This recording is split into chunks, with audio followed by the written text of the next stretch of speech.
انسانی اسمگلنگ کے گروہوں کے خلاف سخت قانونی کارروائی کی جائے۔ انسانی اسمگلرز کی جائیدادوں اور اثاثوں کی ضبطگی کے لیے قانونی کارروائی عمل میں لائی جائے۔ مکروہ دھندے میں ملوث افراد کے خلاف استغاثہ کے عمل کو مزید مؤثر بنایا جائے۔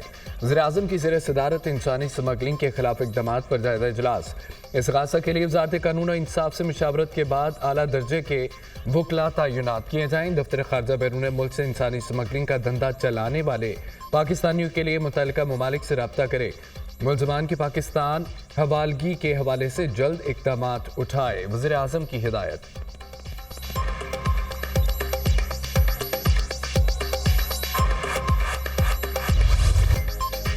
حکومت اور تحریک انصاف میں مذاکرات تعطل کا شکار۔ پی ٹی آئی کے تحریری طور پر مطالبات نہ دینے پر dead lock. Speaker Ayaz Sadiq کا بھی مذاکراتی کمیٹیوں کا اجلاس بلانے سے گریز۔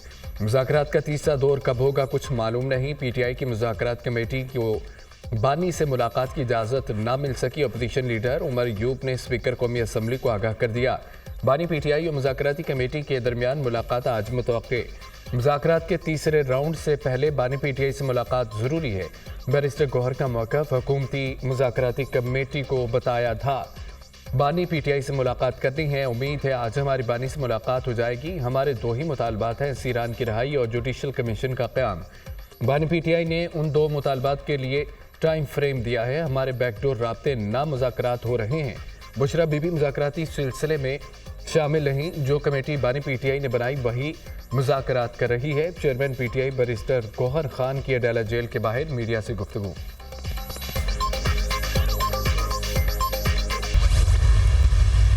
عمران خان کے اوپر تاثر دیا جائے کہ وہ بھی عمران خان بھی انہی کی طرح چاہ رہے ہیں کہ این آر او لے کر باہر آئیں۔ انہوں نے بڑی کوشش کی کہ عمران خان آہستہ آہستہ 3 سال کے لیے باہر چلے جائیں۔ کہتے ہیں میں نے ان کو واضح طور پہ اپنا موقف دے چکے ہیں۔ انہوں نے 2 ان کو پوائنٹ ایجنڈا دیا ہے، جوڈیشل کمیشن قائم کریں۔ دوسرا مطالبہ ہے جو بے گناہ لوگ جیلوں میں ہیں ان کو آپ رہا کریں۔ حکومت تاثر دینا چاہ رہی ہے، بانی این آر او لے کر باہر آئے۔ حکومت نے بڑی کوشش کی، بانی 3 سال کے لیے باہر چلے جائیں۔ بانی پی ٹی آئی کی گھر میں نظر بندی کے پیغامات بھی بھجوائے گئے۔ تاثر دیا جا رہا ہے کہ بانی کے بیک ڈور رابطے ہو رہے ہیں۔ بانی نے واضح کر دیا مذاکراتی کمیٹی کے علاوہ کوئی رابطہ نہیں۔ بانی کے 2 مطالبات حکومت کے سامنے ہیں۔ حکومت کا کوئی مطالبہ سامنے نہیں آیا۔ مذاکراتی کمیٹی کو بانی سے ملاقات کرنے نہیں دی جا رہی۔ بات آگے کیسے چلائیں گے؟ علیمہ خان کی میڈیا سے گفتگو۔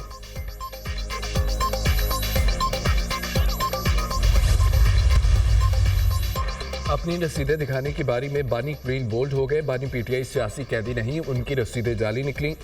بانی القادر ٹرسٹ کیس میں رسیدیں پیش کرنے سے قاصر ہے۔ پی ٹی آئی اپنے کیے کا انجام بھگت رہی ہے۔ کبھی کسی جماعت نے ریڈ لائن کراس نہیں کی تھی۔ سوشل میڈیا پر اداروں کے خلاف مہم چلائی جا رہی ہے۔ سیاستدان، اسٹیبلشمنٹ، عدلیہ سب اپنے تجربات سے سیکھ چکے ہیں۔ مستقبل کی معیشت کا دار و مدار جدید ٹیکنالوجی پر ہوگا۔ تیز تر ترقی کے لیے ملکی برآمدات کا فروغ ناگزیر ہے۔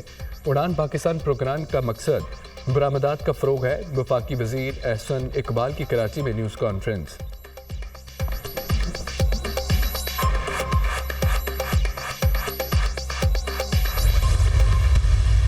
امریکہ میں صدارتی الیکشن ہوا، سب سے زیادہ خوشی ان لوگوں نے منائی۔ ان لوگوں نے سب سے زیادہ خوشی اس لیے منائی جیسے کہ ان کے کوئی پردادا صاحب وہاں پہ سلیکٹ ہو گئے ہوں۔ ابھی سال 1.25 سال جیل میں ہوا نہیں ہے۔ یہ پاکستان کی سالمیت کے خلاف ہر سودا کرنے کے لیے تیار ہے۔ بائی ڈیزائن ایسی جماعتیں مسلط کی گئی ان پر جن کی سیاسی سوچ اور سیاست صرف اور صرف لڑائی جھگڑا، نفرت انگیز فتوائیں دینا، غلط چیزیں بولنا۔ جو پھانسی کی سزا قائد عوام کو دی گئی وہ کوئی بھٹو خاندان کے لیے پھانسی سزا نہیں تھی، وہ پاکستان کی ترقی کو پھانسی دی گئی، وہ پاکستان کی خوشحالی کو پھانسی دی گئی۔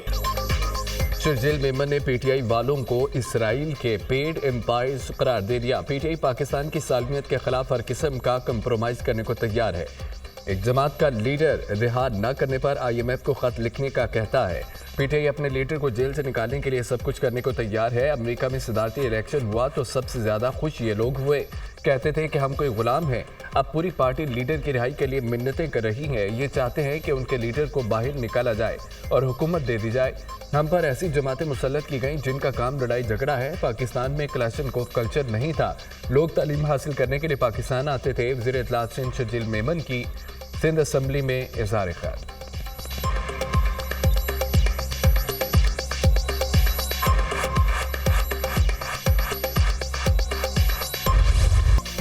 بانی پی ٹی آئی اور بشرا بی بی کے خلاف 190 ملین پاؤنڈ ریفرنس کا فیصلہ ایک بار پھر مؤخر۔ ریفرنس کا فیصلہ اب 13 جنوری کو سنایا جائے گا۔ احتساب عدالت کے جج ناصر جاوید رانا رخصت پر ہیں۔ عدالتی عملے نے بانی پی ٹی آئی کے وکیل خالد یوسف چودھری کو آگاہ کر دیا۔ کورٹ سٹاف نے بتایا کہ فیصلہ نہیں سنایا جائے گا۔ وکیل بانی پی ٹی آئی کی گفتگو: عدالت نے 190 ملین پاؤنڈ ریفرنس کا فیصلہ 18 دسمبر کو محفوظ کیا تھا۔ پہلی بار 23 دسمبر کو کیس کا فیصلہ سنائے جانے کی تاریخ مقرر کی گئی تھی۔ عدالت نے فیصلہ مؤخر کر کے 6 جنوری کی نئی تاریخ مقرر کی تھی۔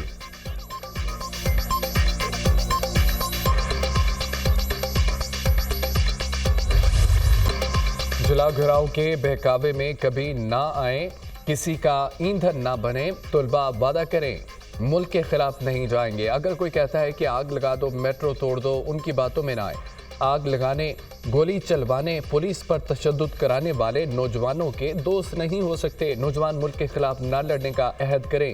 بچے معافی مانگ کر جیلوں سے باہر آئے تو مجھے تکلیف ہوئی۔ سیاسی پسند و ناپسند بری بات نہیں، دوسروں کی عزت کریں۔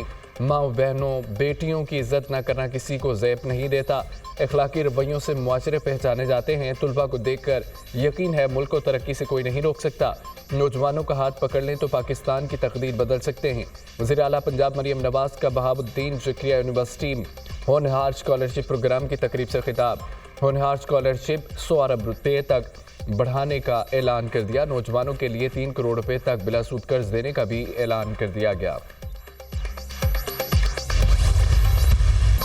جمہوریت اور پارلیمانی سیاست پر سوالات اٹھ رہے ہیں۔ نظام اور عقیدے کو مضبوط بنانے کے لیے جدوجہد جاری رہے گی۔ کمزوری کی بنیاد پر نظام اور عقیدے سے دستبردار نہیں ہوا جاتا، حالات کی روش کے مطابق چلنا پڑتا ہے۔ ہمارے ایوانوں کو ایسے لوگوں سے بھر دیا جاتا ہے جنہیں قرآن و سنت میں کوئی دلچسپی نہیں۔ تمام مکاتب فکر کی سیاسی قیادت نے ہمیشہ مذہبی ہم آہنگی کو ان کے کردار ادا کیے ہیں۔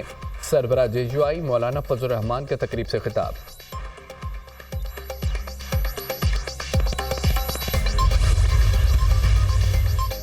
کینیڈین وزیر اعظم جسٹن ٹروڈو عہدے سے مستعفی، پارٹی عہدہ بھی چھوڑنے کا اعلان۔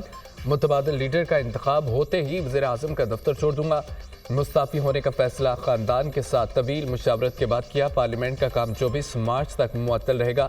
کینیڈا اور اس کے شہریوں کے لیے جدوجہد کی ملک حقیقی انتخاب کا مستحق ہے۔ جسٹن ٹروڈو کی نیوز کانفرنس۔ جسٹن ٹروڈو کو اپنی سیاسی جماعت کی جانب سے شدید مخالفت کا سامنا تھا۔ جسٹن ٹروڈو 2015 میں پہلی بار وزیر اعظم منتخب ہوئے تھے۔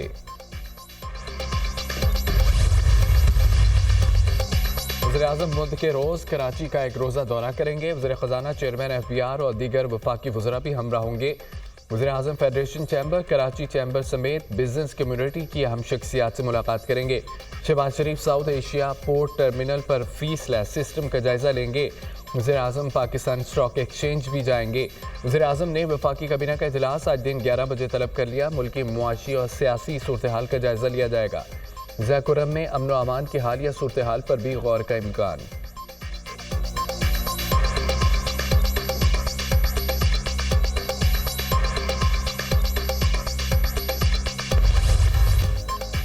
لکی مروت کے علاقے خیر و خیل پکا میں دہشت گردوں کی فائرنگ، 2 پولیس اہلکار شہید، دونوں اہلکار ڈاک ڈیوٹی پر مامور تھے۔ وزیر داخلہ محسن نقوی کی لکی مروت میں پولیس اہلکاروں پر دہشت گردی کے فائرنگ کے واقعے کی مذمت، شہید 2 پولیس اہلکاروں کو خراج عقیدت پیش، لواحقین سے دلی ہمدردی اور اظہار تعزیت۔